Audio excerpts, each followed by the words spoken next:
I've played piano in our church choir for 16 years. Same wooden bench, same dusty hymnal pages, same cracked tile underfoot that I've been meaning to report to the building committee for at least a decade now. We're a small church in a modest Midwestern town. The kind of place where folks bake too much, gossip too politely, and say bless your heart when they really mean you're an idiot. My wife, Celia, sings soprano.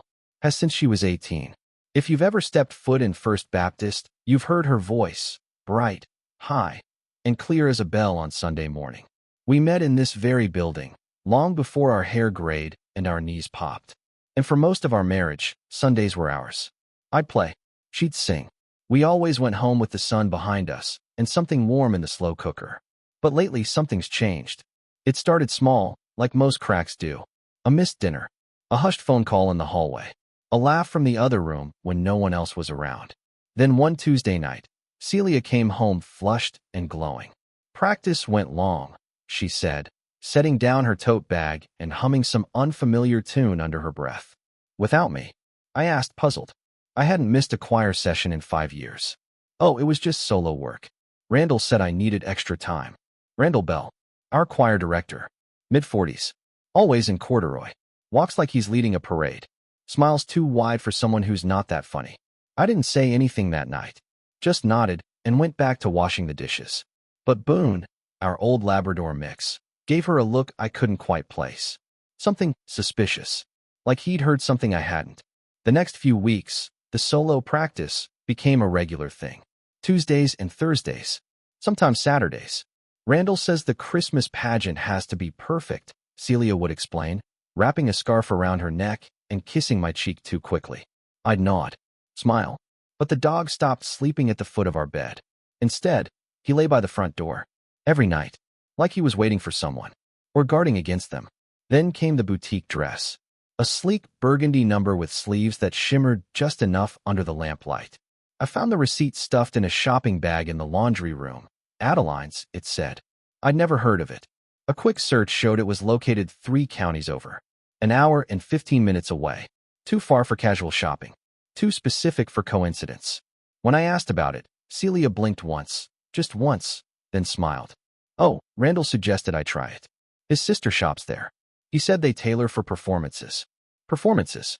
She was still calling it that. As if singing for 20 people and a retired pastor in a fellowship hall with flickering fluorescent lights was Broadway. I started listening through the walls. Just on the nights, she said she was practicing. Our bedroom shares a vent with the music room, a quirk of 1970s air duct engineering that had long annoyed me when she practiced scales during football games. Now, I was grateful for it, because through those thin walls, I didn't hear piano keys or vocal warm-ups. I heard voices. Low, muffled, breathy, not loud enough to pick out words, but just enough to make my stomach twist in a way I hadn't felt since deployment. That kind of twist that tells you a truth before your brain's ready to hear it. So I waited. I didn't confront, didn't accuse, just waited. Because something Randall forgot, and Celia too, is that while everyone listens to the soloist, they forget the accompanist. The one who plays quietly in the background, who notices timing, rhythm, pauses, mistakes. I'd been backing her up for 16 years. But not anymore. This Christmas pageant, it won't go quite like she planned. And neither will the week after. Because the thing about music is, you can change just one note, and the whole song collapses. Just one. And I've already picked it out. The thing about playing the piano for a choir is, you learn to hear what's missing. When a tenor forgets a note, when an alto drops half a measure early, when a soprano lets her ego get ahead of the harmony, it all jumps out to someone like me. Because the rhythm is sacred. And when it's broken, even slightly, it leaves a bruise on the sound. Celia had started bruising. Not in the music. Not yet, but in the story she told. She came home late again Thursday night, cheeks pink, scarf untied, humming a song I didn't recognize. Randall says I've improved so much, she said, kicking off her shoes and reaching for a glass of wine. We ran the whole solo 3 times tonight. I nodded, drying my hands on a dish towel. Which part's giving you trouble? She froze just for a second, so slight I doubt she knew it. Oh, the bridge, she said. That last verse. You know the one. I didn't know it. And the bridge? It didn't exist in the version we were using. The song didn't have one. Strike one. Saturday morning. She said she was headed to Randall's for a one-on-one coaching session. At his house. I asked. No, at the church. He's got keys. I nodded. Then 15 minutes after she left, I drove to the church. I sat 2 blocks down in the parking lot of a shuttered gas station and waited. No one entered. No one left. After an hour, I pulled around the back and checked the lot by the side door. Empty.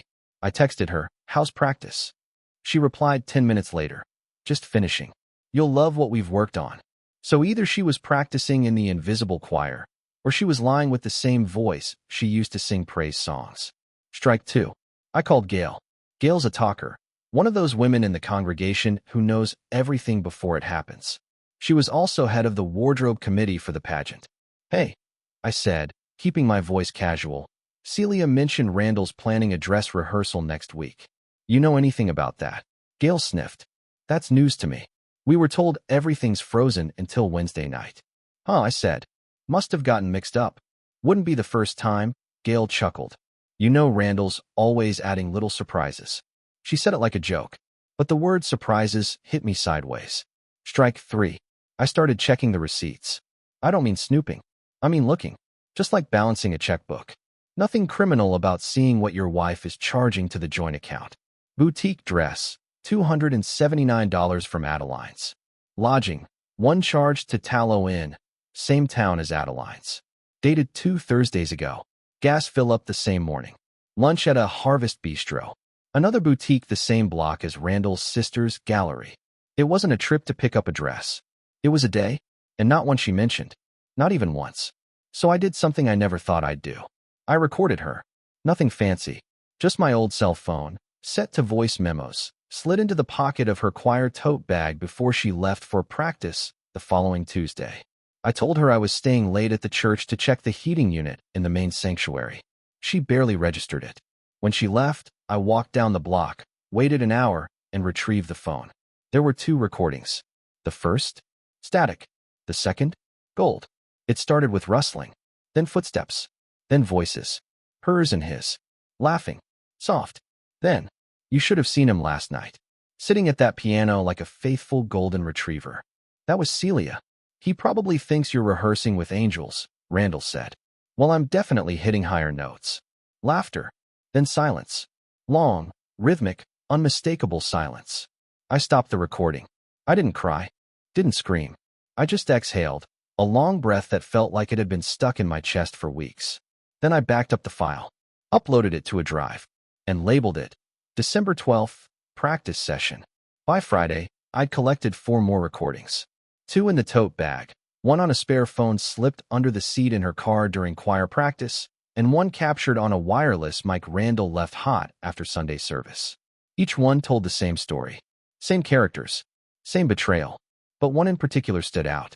Randall, breathless, whispering, "You're not the only one, you know." Celia, laughing nervously, "Oh.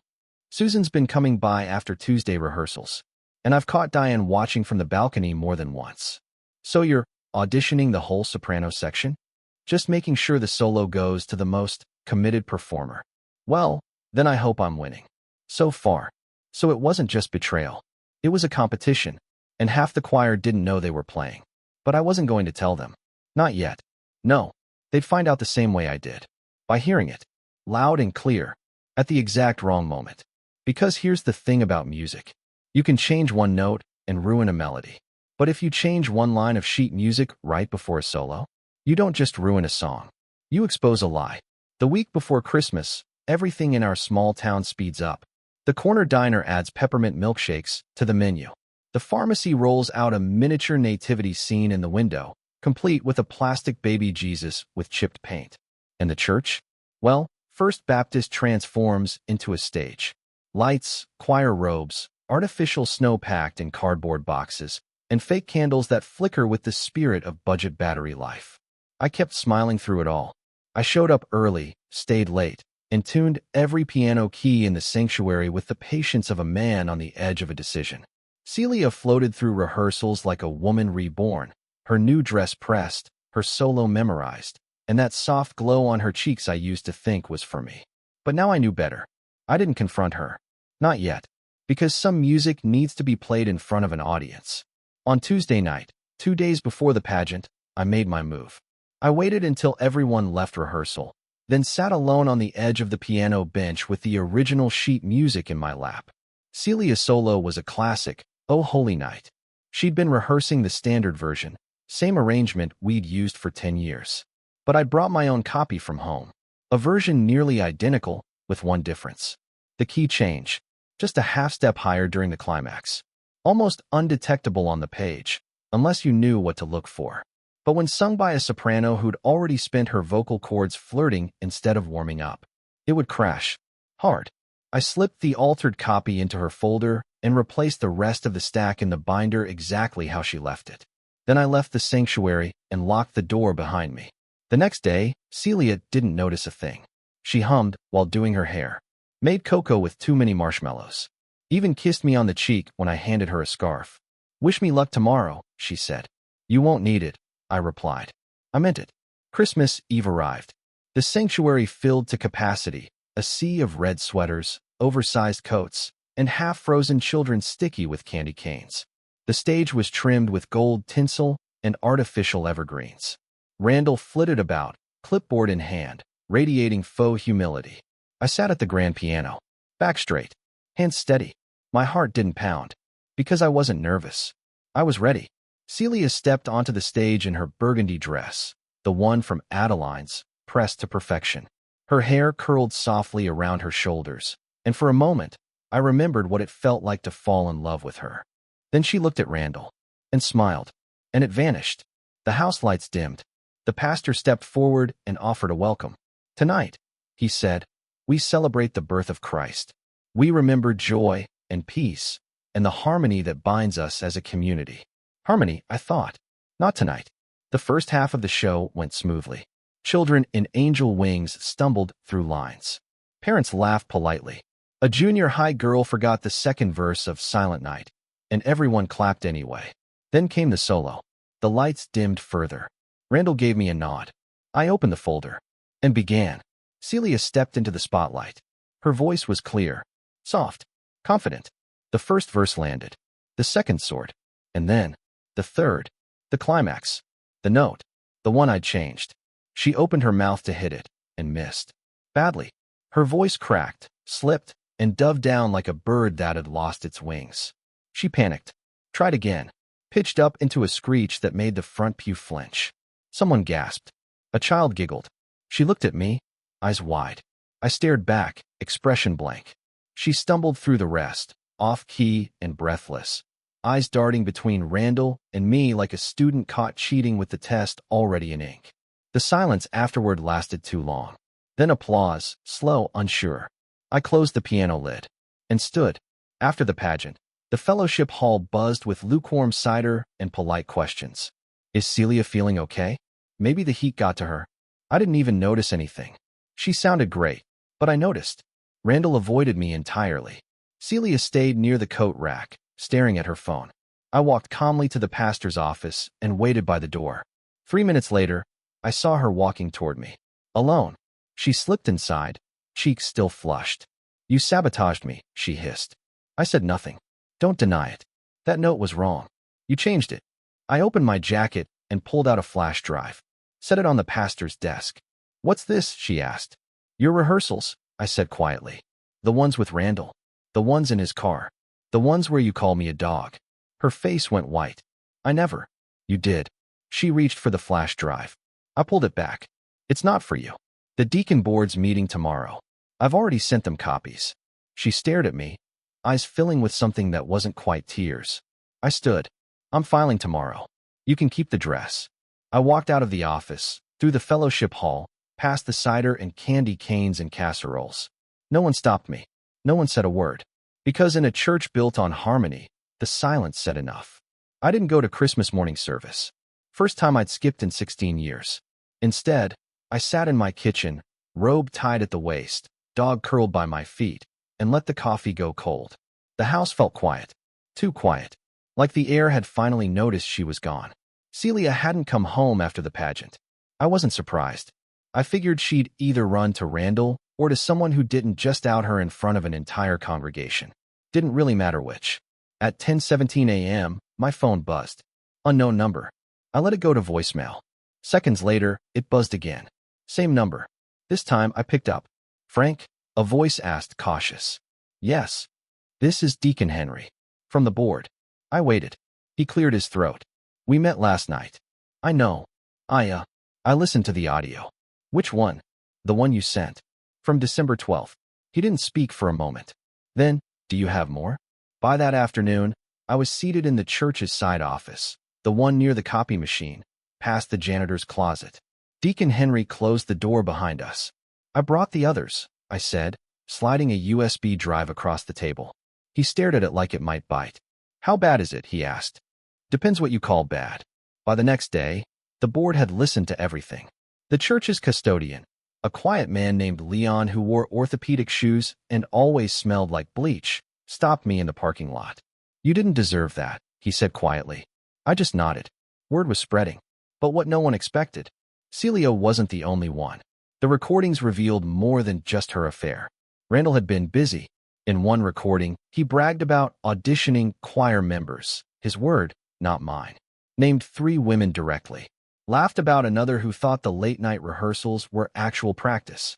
He even made a joke about the pastor's wife, though that one, thankfully, seemed to be in poor taste, not reality. Still, the damage was done. On December 27th, the board held a closed-door emergency session. The church secretary, Gail, called to ask if I'd attend. I'm not a board member, I said. No, she replied. But you're the reason we know what we know. That felt heavy. I told her I'd think about it.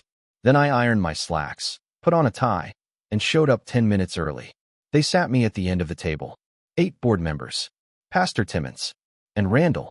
He wore a navy blazer and a tight smile. Celia was there too, hair pulled back, eyes unreadable. Thank you all for coming, the pastor said. We're here today to address recent revelations. Randall started first. This is clearly a misunderstanding, he said. Frank's taken things out of context. I didn't speak. I didn't have to. Because the pastor pulled out a small Bluetooth speaker, placed it on the table, and hit play. 10 minutes later, the room was dead quiet. Celia was pale. Randall had stopped blinking. The pastor leaned forward. Is this your voice? Randall licked his lips. Yes. Did you record these without consent? One board member asked me. Yes. But these conversations happened in a church building, didn't they? Yes. Another board member, old Mr. Willard, chuckled softly. Then I think the Lord won't mind. They asked me to step out. I waited in the hallway. 10 minutes passed. Then 20. Then 35. When the door opened again, Randall walked past me without looking up. Celia trailed behind, slower. She stopped next to me. You planned this, she whispered. Yes. You embarrassed me. You did that to yourself. Her lip curled. You think you'll come out of this smelling like a saint? I looked her in the eye. No, I said. But at least I'll come out clean. The board asked me to return. We've accepted Randall's resignation, Pastor Timmons said. Effective immediately. He won't be returning. I nodded. We've also voted to dissolve the current choir.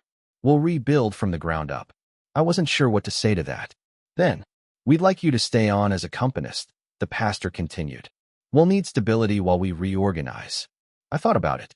About the piano keys under my fingers. The hum of voices around me. The sound of betrayal still echoing in that sanctuary. All right, I said quietly. But I get to pick the music. Everyone laughed. Even the pastor. I went home that night to an empty house. Celia hadn't come back. But she'd left a note. I'll collect my things next week. I'm staying with my sister for now.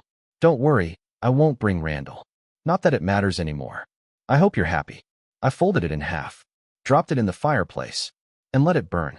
The next Sunday, I sat at the piano in a near-empty sanctuary. Just a few voices scattered across the pews. A couple from out of town. 2 elderly women who never missed a service. And Leon, the janitor, who gave me a thumbs up from the back row. I played it as well with my soul. Because it was. We're getting there. One note at a time. The Sunday after Christmas was quiet.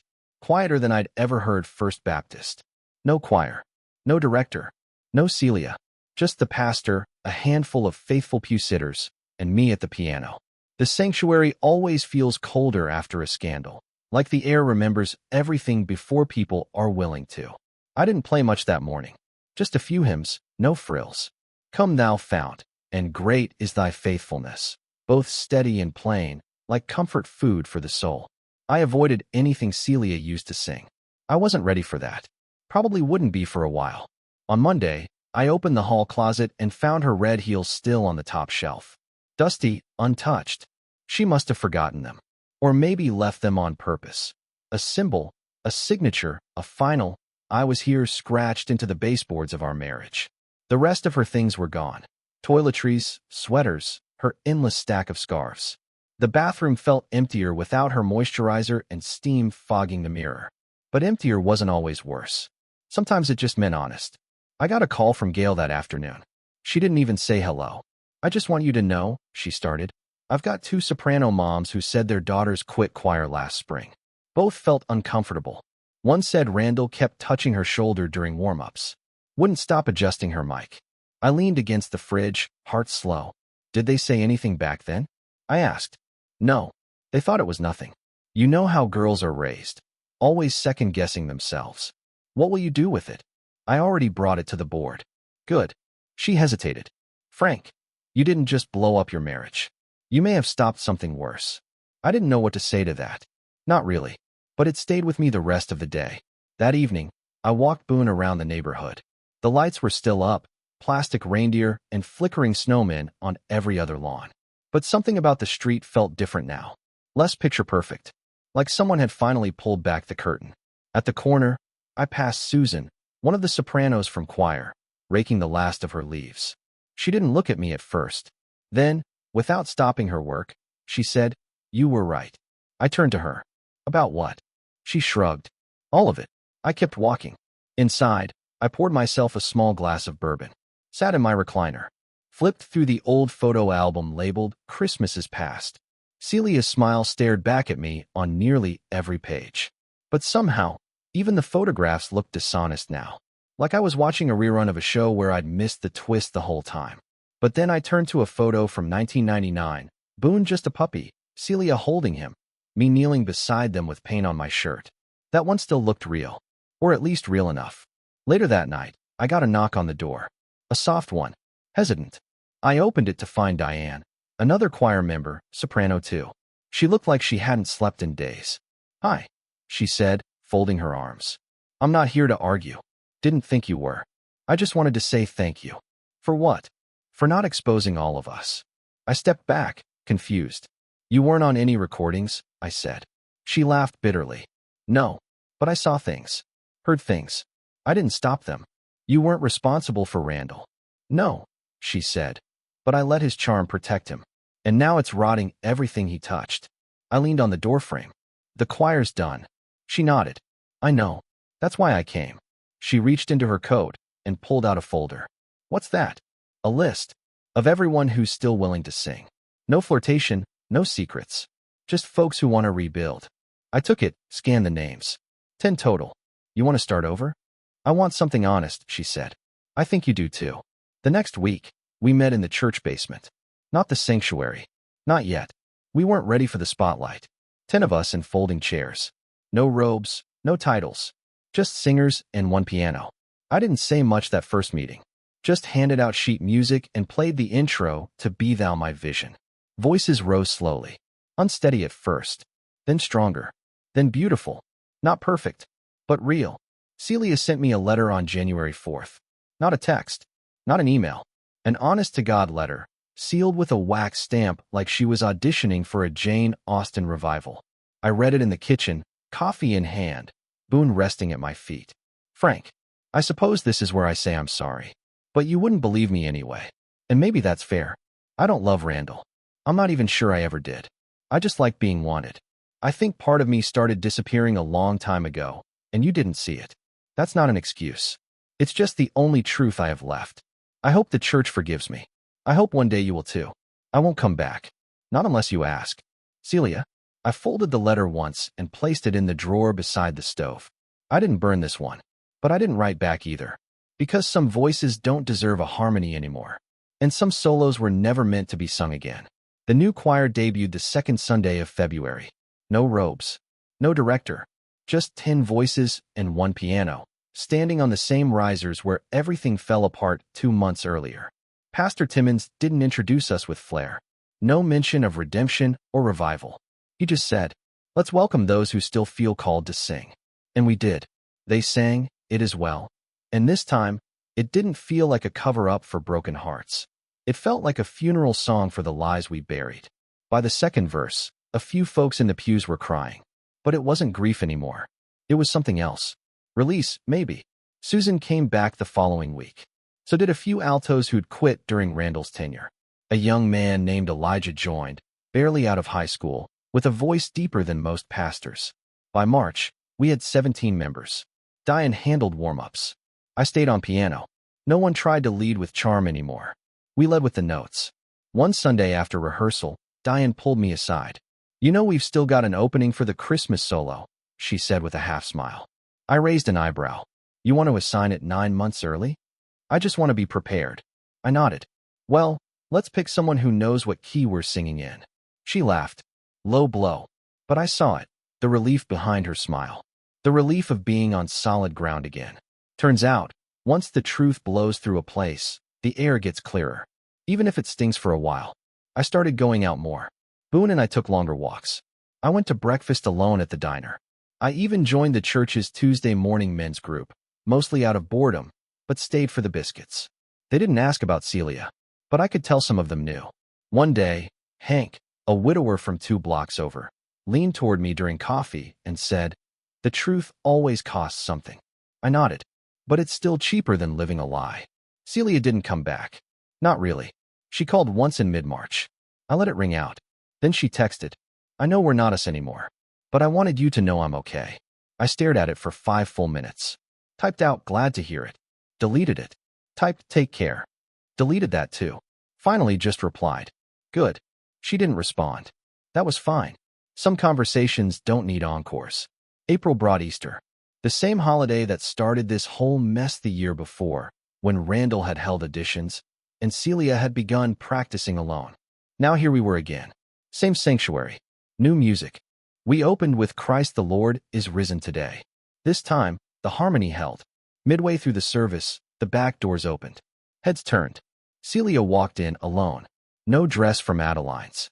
No lipstick. Just a plain cardigan and the look of someone trying to shrink without leaving. She sat in the 3rd pew from the back. Didn't sing. Didn't cry. Just watched. I didn't flinch. Didn't stop playing. But when I closed the piano lid after the final hymn, I saw her slip out the side door like a shadow escaping light. I didn't follow. But I didn't need to. She left a note.